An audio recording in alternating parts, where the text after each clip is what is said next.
Hello student, आपकी अपनी इस क्लास में हम जानेंगे पार्ट ऑफ स्पीच के बारे में। पार्ट ऑफ स्पीच कितने इंपॉर्टेंट होते हैं हमारे इंग्लिश के अंदर, कितने इंपॉर्टेंस है इनके हमारे इंग्लिश ग्रामर के अंदर, किस तरीके से हम पकड़ सकते हैं, किस तरीके से हम इंग्लिश को पहचान मजबूत बना सकते हैं पार्ट ऑफ स्पीच के बेस पे। तो चलिए स्टार्ट करते हैं अपनी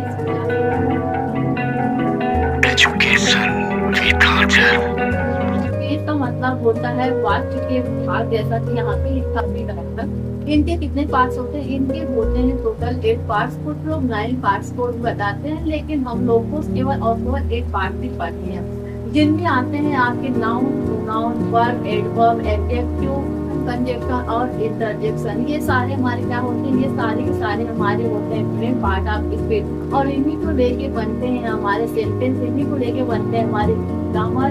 इनका बहुत ही इम्पोर्टेंट रोल होता है हमारे इंग्लिश के अंदर। अगर हम इनकी पहचान अच्छे से कर जाते हैं तो हमारे लिए इंग्लिश समझना बहुत आसान हो जाता है। चलिए एक एग्जाम्पल लेके हम आप लोग को बताते हैं पार्ट ऑफ स्पीच के कुछ रूल्स को। हम देखते हैं एक सेंटेंस को लेके। जैसे यहाँ पे हमने लिखा he is walked in the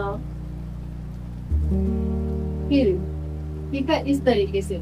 अब स्टूडेंट हमें इसे तो पहचान करनी है, हमारे इसमें से कितने पार्ट ऑफ स्पीच लगे हुए हैं, ये टोटल हमारे क्या होगा, इनको हम क्या कहेंगे? इनको हम कहेंगे टाल के या फिर सेंटेंस। इस तरीके से यही कहेंगे ना हम, इनको हम क्या कहेंगे? टाल के या फिर सेंटेंस। कोई वाक्य को बोलते हैं पूरी तरीके से, तो उसमें हमारे नाउन भी होते हैं, प्रोनाउन भी होते हैं, वर्ब भी होता है, एडवर्ब भी होता है, एडजेक्टिव भी होता है, सारी चीजें हमारी क्या होती है? मिली होती है।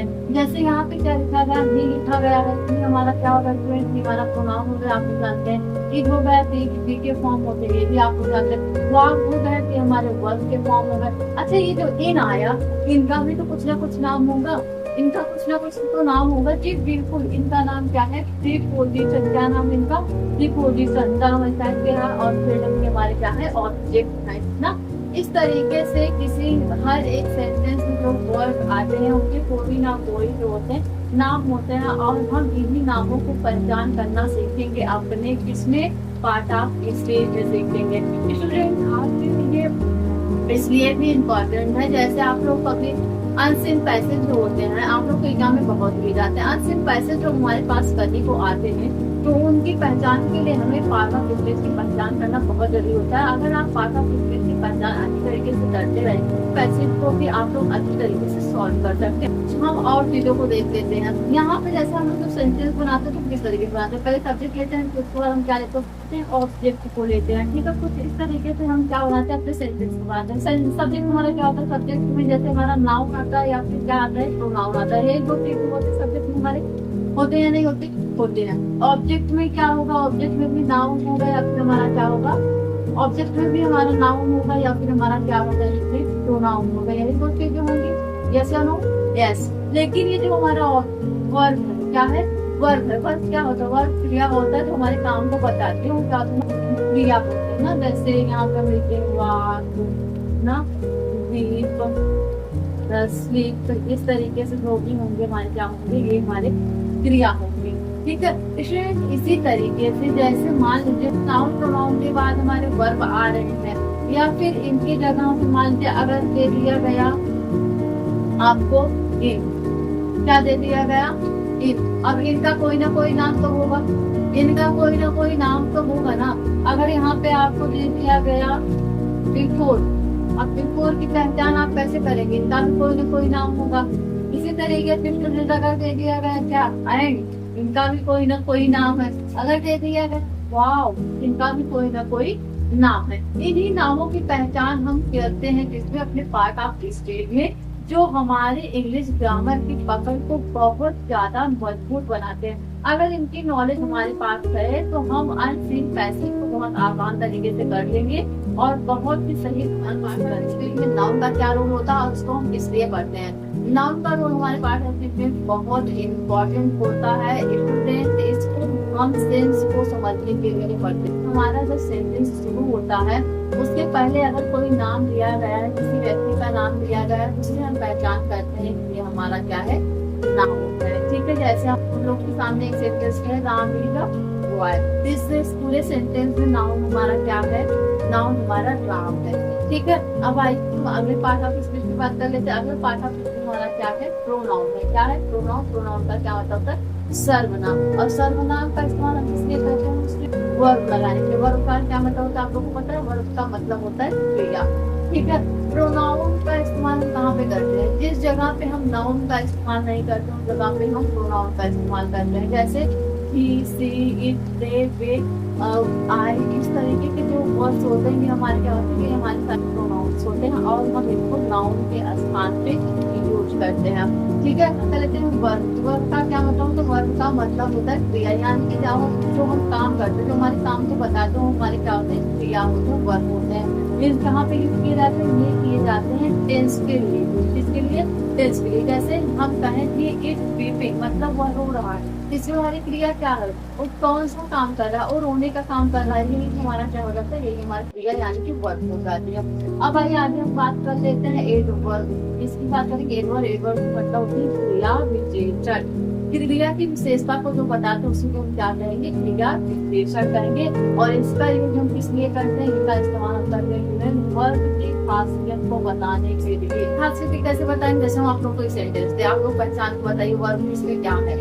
हम कहें the tiger runs very fast, the tiger runs very fast, इसमें जो क्रिया है उसकी विशेषता कौन बता रहा है? जो वेरी फास्ट कहा जा रहा है एक वेरी क्या है, ये विशेषता है। मतलब बहुत तेज जो कहा जा रहा है ये हमारी क्या है, विशेषता है। चीता बहुत तेज दौड़ता है, तो उसकी क्रिया यानी कि दौड़ना क्या हो, उसकी क्रिया हो गई। और वेरी फास्ट क्या होगा, उसकी विशेषता को बताया जा रही है।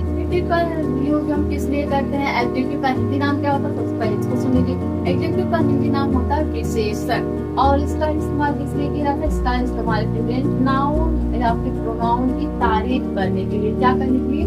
तारीफ करने के लिए। कैसे तारीफ करेंगे सुनिए। स्काई ब्लू, इसमें स्काई क्या है? इसमें स्काई हमारा नाउन है और उसका ब्लू होना क्या है, यानी कि ब्लू होना उसकी विशेषता है। आसमान नीला है तो नीला उसका क्या होगा, विशेषता। सीता इज ब्यूटीफुल, सीता इसमें क्या, सीता हमारा नाउन है। ब्यूटीफुल होना क्या होगा, ये उसकी विशेषता होगी। नाउन की विशेषता को बता रहा है कौन, एडजेक्टिव होता है। जैसे हम कहें यू आर इंटेलिजेंट, यू हमारा क्या होगा, यू हमारा होगा प्रोनाउन और इंटेलिजेंट क्या होगा उसका, उसकी विशेषता होगा। जो नाउन और प्रोनाउन की विशेषता को बताते हैं उसको हम क्या कहते हैं, एडजेक्टिव। हम कर लेते हैं प्रीपोजिशन की। किसकी? प्रीपोजिशन की, यानी कि स्थिति को जहाँ पे बताया जाता है। इसका इस्तेमाल कहाँ पे करते हैं, इंफॉर्मेशन देने के लिए। किसमें? इंफॉर्मेशन देने के लिए, यानी कि सूचना देने के लिए। जैसे हम एक सेंटेंस कहें आप लोग को, monkey on the tree, monkey sitting on the tree, monkey जो है वो पेड़ पर बैठा है। तो इसमें किसके किसके संबंध को बताया जा रहा है, मंकी एंड ट्री के संबंध को बताया जा रहा है। और ये संबंध बताने का काम कौन सा शब्द कर रहा है, ये संबंध बताने का काम हमारा ऑन कर रहा है। कौन कर रहा है, ऑन कर रहा है। इसी तरीके से इसमें और भी बहुत सारे शब्द हैं, जैसे आप इन, इनटू, बिफोर, आफ्टर, विथ या फिर टुगेदर या फिर बिहाइंड, बिकॉज, इस तरीके के सेंटेंस आप इसमें यूज करते हैं अपने प्रीपोजिशन बनाते हैं। किसकी? कंजक्शन की। कंजक्शन का हिंदी शब्द क्या होता है, संयोजक। इसके शब्द से ही हमें स्टूडेंट पता चला, संयोजक का मतलब होता है साथ जोड़ने वाला। तो ये भी क्या करते हैं, ये भी इंफॉर्मेशन देते हैं। जैसे राम एंड मोहन को दे, राम और श्याम वहाँ गए। राम और श्याम को कौन जोड़ रहा है, राम और श्याम को स्टूडेंट हमारा जोड़ रहा है। एंड शब्द आके राम और श्याम को क्या कर रहा है, जोड़ रहा है, इनके बीच संबंध को बता रहा है। और जाने से इंटरजेक्शन किसे कहेंगे। इंटरजेक्शन होता है फ्रेंड, अगर अचानक से आपके मन में कोई भावना उत्पन्न हो जाए, चाहे वो खुशी की हो, चाहे दुख वाली बात हो, जिसको लेके भी आपके मन में अचानक से कोई भावना उत्पन्न हो रही है, वही हमारा क्या होता है, इंटरजेक्शन होता है। Brave, you are on the race, यानी कि शाबाश तुम इस रेस को जीत गए। हेलो, यू आर हियर, ये ध्यान आकर्षित कर रहा है। कौन? हेलो शब्द ध्यान आकर्षित। तो ये तो हो गए हमारे पास ऑफ स्पीच की बात कि इनके हम प्रयोग कहाँ पे करते हैं, इनकी भावनाएं क्या होती हैं, हम लोग इसको अच्छी तरीके से जानेंगे। अब आइए आगे हम बात कर लेते हैं कुछ एग्जाम्पल को लेके और उसमें देखते हैं कितने बेहतर तरीके से पहचान करेंगे। और इसके आधार पे हम देखेंगे कि हमने अपने पास ऑफ स्पीच को कितने सही ढंग से सीख रहे हैं। यहाँ पे देखिए लिखे नाउन के लिए सबसे पहले लिखा गया है नाउन। आप लोगों को पता है यहाँ पे हमें किसी न किसी का नाम लिखना रहता है, चाहे वो व्यक्ति का नाम हो, चाहे वो किसी पुस्तक का नाम हो, चाहे वो किसी शहर का नाम हो, हमें यहाँ पे क्या करना रहता है, लिखना रहेगा। यहाँ पे हम पहले पीछे से पूरे सेंटेंस को देख लेते हैं, इसके अकॉर्डिंग रेफरेंस करेंगे। यहाँ पे लिखा गया है इज अ सिंगर, मतलब किसी सिंगर का नाम लिखना हो। चलो मान लो हमने यहाँ पे क्या कर दिया, लता। लता इज अ सिंगर, ये हमारा सेंटेंस क्या होगा, कंप्लीट। क्या ठीक है, यहाँ पे लिखा गया तब इसमें हम अपने प्रोनाउन के अकॉर्डिंग ही लिखेंगे। फ्रेंड आप लोग को प्रोनाउन पता है, जहाँ पे माई, आई एम, ये फिर इस तरीके से सब होते हैं, क्या करें हमारे प्रोनाउन से। यहाँ पे हम सेंटेंस के अकॉर्डिंग हम लिखेंगे क्या, माई होमवर्क, ठीक है, माई होमवर्क। यहाँ पे दूसरा हमारा क्या है, वर्क में हम देखते हैं क्या करेंगे। यहाँ पे लिखा गया यहाँ पे टू मार्केट, यहाँ पे हम क्या कर देंगे, गो टू मार्केट। यहाँ पे हो गया हमारा क्या, सी राइट्स। यहाँ पे हम अपने एडवर्ब को जानने के लिए, यानी कि अपने क्रिया विशेषण को जानने के लिए कौन से शब्द को करेंगे, यहाँ पे हम लिखेंगे क्यों, क्या लिखेंगे, क्यों, यानी कि वो बहुत सुंदर लिखती है ना। दूसरा क्या लिखेंगे, यहाँ पे है हमारा एडजेक्टिव। एडजेक्टिव का मतलब होता है विशेषण।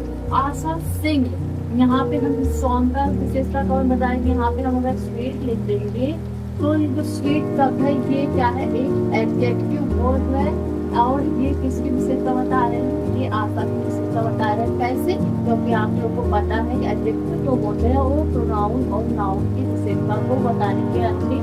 हम देखेंगे इसमें क्या रखेंगे, यहाँ पे लिखा गया है द बुक इज, और उसके बाद क्या है, द टेबल। आप लोग को पोजीशन में क्या बताया, जब हमारे कितने किसी के क्या होता है, कनेक्टिव यानी संबंध को बताते हैं। तो यहाँ पे अगर लिख देंगे ऑफ देंगे तो ये हमारा किसमें दर्शाएगा, ऑन मतलब होता है पर, और ये किसमें दर्शाएगा, इसमें ये दर्शाएगा संबंध। यहाँ पे कंजक्शन है, कंजक्शन में क्या होता है, यहाँ कंजक्शन आप लोगों को पता है संयोग है, जिसमें जोड़ करते हैं, दो अलग अलग वस्तु या फिर दो अलग अलग व्यक्तियों का आपस में जब जुड़ाव करते हैं वहाँ पे कंजक्शन होता है। यहाँ पे रवि में राम आर फ्रेंड, यहाँ पे क्या पढ़ेंगे, रवि एंड राम, यानी कि रवि और राम क्या है, यहाँ पे क्या है, इंटरजेक्शन। अब यहाँ पे देखिए खाली स्थान है, इंटरजेक्शन में आप लोगों को पता है जहाँ पे अचानक से आपके मन में जो भी भाव उत्पन्न होगा उसको क्या कहेंगे, इंटरजेक्शन कहेंगे।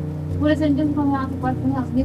यहाँ पे लिखा गया व्हाट अ ब्यूटीफुल वर्ड। अगर कोई सुंदर सी जगह देखिए, तो सुंदर से व्यक्ति को देखिए या फिर किसी को देख रहे जिसकी सुंदरता अतुलनीय हो, उसके लिए हमारे मुझे क्या निकलते, wow so beautiful, wow what a beauty. इसी तरीके तुम्हारे मुंह से निकलता है ना, हम यहाँ पे क्या लिखेंगे, यहाँ पे हम लिखेंगे वाओ, क्या लिखेंगे, वाओ लिखेंगे। और एक चीज और आता है इंटरजेक्शन में, तब हम इंटरजेक्शन का वर्ड यूज करते हैं ना, उसके बाद हम ये जो सिंबल होता है इसको जरूर लगाते हैं। ये क्या दर्शाता है, ये दर्शाता है कि यहाँ पे आश्चर्य प्रकट किया गया है, ठीक है। इस तरीके से आप लोगों ने पार्ट ऑफ स्पीच को समझा और आप लोगों ने पार्ट ऑफ स्पीच के फिलिंग ऑफ ब्लैंक्स भी कर लिए। सो आई होप फ्रेंड आप लोग को ये क्लास बहुत ही अच्छी लगी। लाइक सब्सक्राइब और शेयर जरूर करें।